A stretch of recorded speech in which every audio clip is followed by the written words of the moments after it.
Di tengah ragam varian es krim kekinian, es krim jadul atau yang juga dikenal dengan es puter masih eksis hingga saat ini. Di kota Bogor, Jawa Barat, terdapat produsen es krim puter yang disajikan dengan cone es krim yang juga dibuat dengan cara tradisional. Ya, sayangnya informasi ini sekaligus menutup perjumpaan kita di Redaksi Pagi.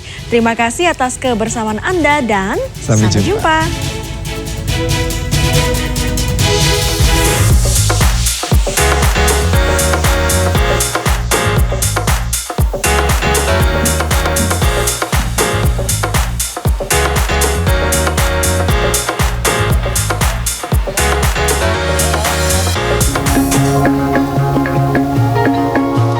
Di tengah ragam varian es krim kekinian, es krim jadul atau yang sering disebut es puter masih eksis dan diminati oleh para pelanggan.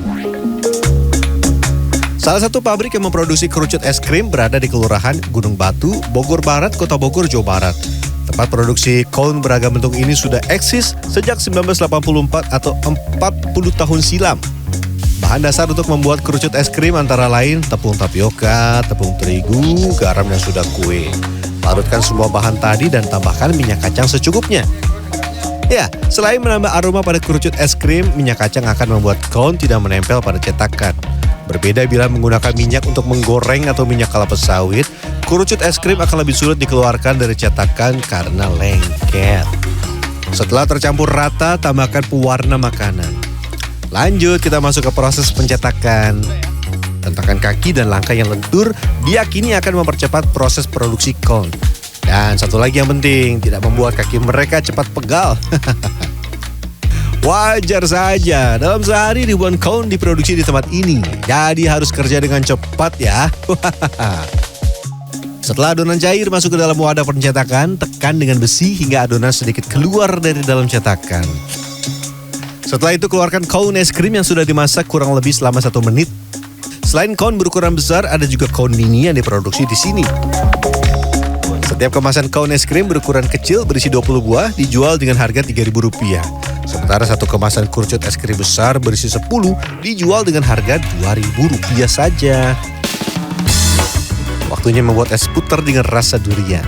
Pertama-tama masak sebagian santan kental hingga mendidih dan garam secukupnya untuk menyeimbangkan rasa. Sambil menunggu santan mendidih, kita siapkan adonan kedua. Setelah itu campurkan santan kental dengan tepung tapioka dan tepung pati biji kelapa. Setelah santan mendidih, masukkan lagi sisa santan dan tepung yang telah dilarutkan secara perlahan. Tambahkan juga kental manis dan gula secukupnya. Hanya 2 bahan yang diperlukan untuk membekukan adonan es puter. Pertama ini adalah es batu, yang kedua garam. Sebelum diputar, jangan lupa tambahkan durian dalam adonan es puter. Wadah es krim yang telah terselimuti es batu dan garam kemudian diputar-putar. Jika tidak diberi garam, adonan ini tidak akan membeku. Secara singkat, garam memiliki sifat hidrofilik yang mampu mengikat molekul air sehingga dapat membuat adonan es puter membeku.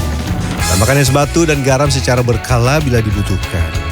Dan setelah 2 jam diputar, es putar durian buatan saya akhirnya bisa disajikan.